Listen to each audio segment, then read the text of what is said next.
What if I told you that the wars you see on TV aren't really about what they claim? That the conflicts painted as ideological battles, fights over religion, democracy, or freedom, are just distractions. The real war has always been about something else, something far more fundamental: resources, land, water, oil, food, the very things that keep you alive. Yet, somehow, you have no control over them. You live in a country rich in minerals, forests, and fertile soil, yet you still pay for electricity, fuel, and even drinking water. You have acres of land around you, but the food on your plate comes from a corporation thousands of miles away. Does that sound like freedom? This is no accident. This is by design. Nations with the richest resources are often the poorest. Countries filled with gold, oil, and gas are drowning in debt. People who walk on land bursting with potential live paycheck to paycheck. And those who dare to break free, who try to grow their own food, generate their own power, or tap into their own water, find themselves blocked, taxed, or worse. Why? Because control over resources is control over people. And those in power need you dependent. We'll dive deep into the hidden truths of resource control. We'll expose why you were never meant to own the land beneath your feet, the air you breathe, or the water that runs freely. We'll uncover how agriculture, energy, and wealth were taken from you, and more importantly, how you can start reclaiming what's yours. Because if you don't control your own resources, you don't control your own life. Stay with me. This goes deeper than you think. Imagine a time before money, before banks, before governments, before paperwork determined what you could or couldn't own. What gave a person power back then? It wasn't paper, it wasn't numbers on a screen, it was land, water, food, and the ability to provide for oneself. Whoever controlled the resources controlled the people. This is not a new concept, it's ancient. And history shows us how this system of control has played out over and over again. In ancient times, empires weren't built on ideology. They were built on land grabs. Egypt, Rome, the Mongols, all of them expanded not for the sake of philosophy, but for grain, water, and trade routes. Look at the Bible, the Quran, the Bhagavad Gita. Stories of war, exile, and power always revolve around land and its riches. The Promised Land, the fertile Nile, the sacred rivers of India. These weren't just religious symbols, they were real, tangible sources of life. Fast forward a few centuries. The kings and emperors may be gone, but their system of control remains. Today, governments don't need to send armies to seize your land. They do it with laws, debt, and corporations. You might think you own your home, but stop paying your taxes and see how quickly it's taken from you. You might think you own your water, but try collecting rainwater in some cities and you'll find out it's illegal. You might think you own your food, but the seeds you buy from big agricultural companies, they're patented. If you try to plant them again next season, you could be sued. This isn't freedom, it's feudalism with extra steps. The truth is, modern society has perfected what kings and emperors once dreamed of. A world where people feel free but remain completely dependent. Because a dependent population is easy to control. Think about it. Why was agriculture once the backbone of civilization, but now it's abandoned? Because if you can grow your own food, you don't need supermarkets. If you can generate your own power, you don't need electric companies. If you can purify your own water, you don't need to pay for it. Self-sufficiency is the biggest threat to the system, and that's why it's being erased. Small farmers are being crushed by corporations. Local water sources are being privatized. Energy independence is discouraged. It's not a coincidence. It's the same war that's been fought for centuries, just with different weapons. And the worst part? Most people don't even realize they're in a war. But once you see it, you can't unsee it. And once you understand how deep it goes, you start to realize there's a way out. You wake up, turn on the lights, make coffee, take a shower, and drive to work. Seems normal, right? Now ask yourself, how many of those things require you to pay for something that should be free? Electricity, water, fuel, food. Even the air you breathe in some cities is taxed in one way or another. This isn't an accident. You were born into a system where everything you need to survive is controlled by someone else. And the worst part? You were taught to believe that this is just how life works. Let's break it down. You pay for water, even though it falls from the sky. You pay for food, even though land is abundant. You pay for energy, even though the sun provides it for free. You pay for land even though the earth existed long before governments. Now, who profits from this? Not you. Those who control resources don't just make money, they make power. And power is far more valuable than money, because when you control what people need, you control people. This is why countries with the most resources often have the least control over them. It's why oil-rich nations are constantly in turmoil. It's why land that could feed millions is used for cash crops instead. The people don't own their own resources. Someone else does. You might think, well, I can just buy land, start a farm, and become self-sufficient. Can you? Try buying land in a strategic location. It's already been taken by corporations, foreign investors, or the government. Try farming without relying on patented seeds, expensive fertilizers, and government regulations. You'll quickly find out that true independence is harder than it seems. Try building your own energy source and see how many regulations suddenly appear to stop you. They don't want you self-sufficient. They want you plugged into the system. Because the system is designed to make you dependent. It wasn't always like this. A century ago, people were more self-reliant. They grew their own food, used natural energy sources, and built communities that supported one another.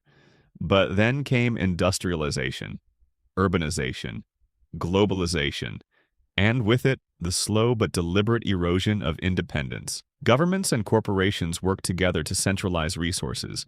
They turned water into a product, food into an industry, and land into an investment portfolio. Look at any major conflict in history.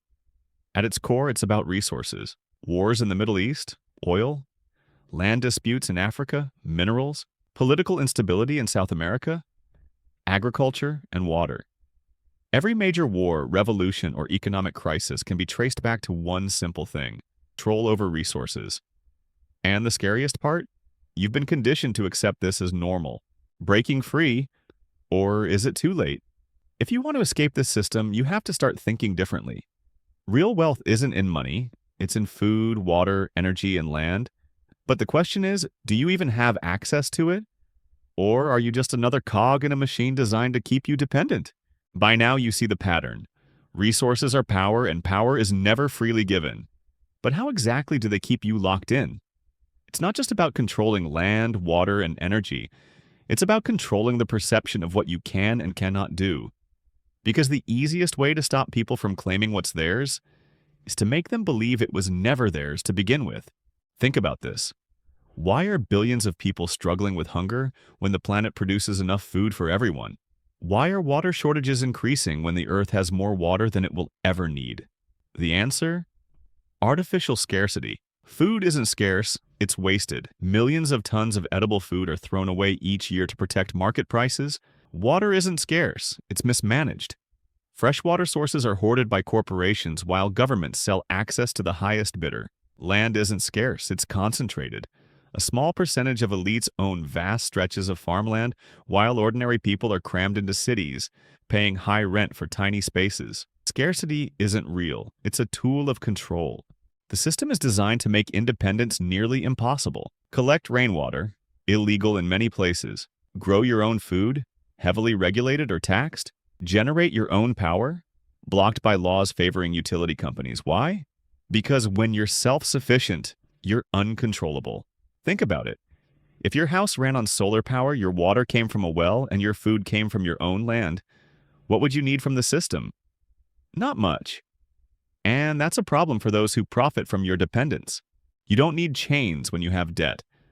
Look at the average person.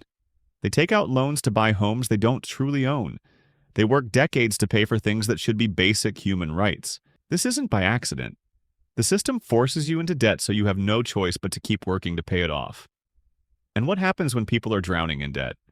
They have no time to question the system, no energy to fight back, no ability to take risks and build something of their own. They become permanent workers, permanent consumers, permanent dependents. This is the most powerful trick of all, making you believe that any attempt to escape is futile. They tell you growing your own food is too hard.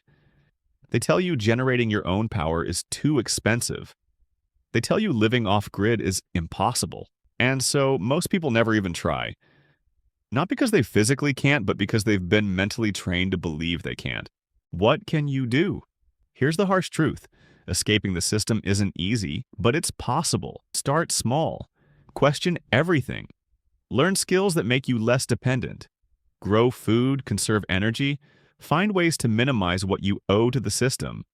Because the only real way to be free is to take back control of the resources that were always meant to be yours.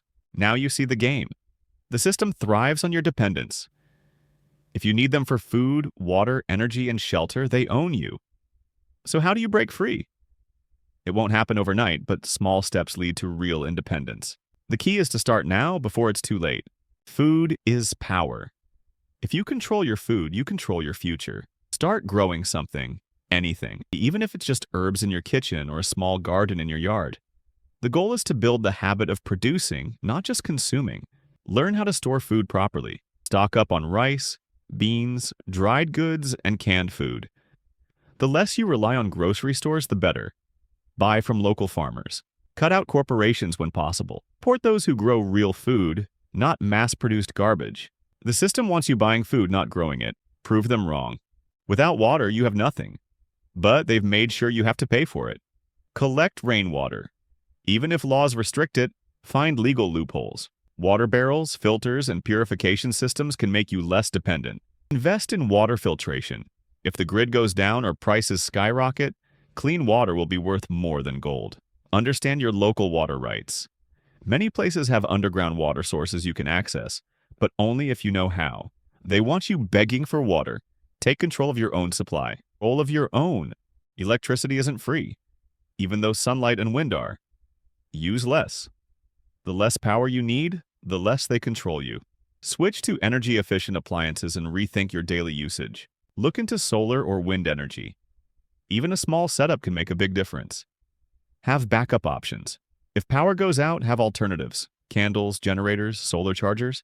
Energy companies profit from your dependence. Don't let them own your life. Debt is modern slavery. The more you owe, the less control you have. Pay off small debts first. Free yourself step by step. Once you start, momentum builds.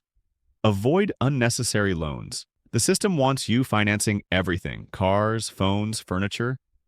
Don't fall for it. Own assets, not liabilities. Land, food, and water will always be more valuable than fancy gadgets or luxury cars. They want you working just to stay afloat. Work to break free instead. They want you isolated, weak, alone. But power comes from unity. Find like-minded people. Join groups focused on self-sufficiency, farming, and preparedness. Trade skills, not just money. The less you rely on corporations, the stronger your community becomes. Support local businesses. Keep wealth inside your community instead of sending it to giant corporations. They built a system that keeps you disconnected. Rebuild the connections they took away. The greatest weapon they use against you is your own mind. Reject the idea that you must rely on the system. You don't. Humans lived for thousands of years without corporations controlling every aspect of life. Learn forgotten skills. Hunting, farming, bartering, natural medicine. These are the things that made people truly free. Question everything. Just because everyone does it doesn't mean it's right. Independence starts with thinking for yourself. Your time is running out. Every year, they make it harder to be independent. They ban collecting rainwater. They regulate homegrown food. They push more people into cities where everything is controlled. If you don't start now, it will only get harder. They want you weak, helpless, dependent. Prove them wrong. In the next section, we'll wrap it all up with one final question, the one they don't want you to ask. Take a step back. Look around. Everything you rely on, your food, water, power, land, someone else owns it. Someone else profits from it. Someone else controls it. And you were born into the system without ever questioning it. But now, now you see the invisible chains. The question is, what are you going to do about it? Most people will ignore this. They'll shrug it off, go back to their routines, and keep paying for things they should already own. Because it's easier to stay comfortable. Easier to believe that everything is fine. Easier to pretend that dependency is normal. But you've seen the truth. And once you see it, you can't unsee it. So you have two choices. Keep playing their game.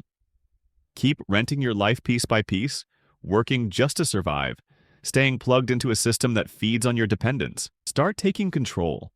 Start growing your own food, securing your own water, cutting your reliance on corporations and governments. They don't want you to choose the second option.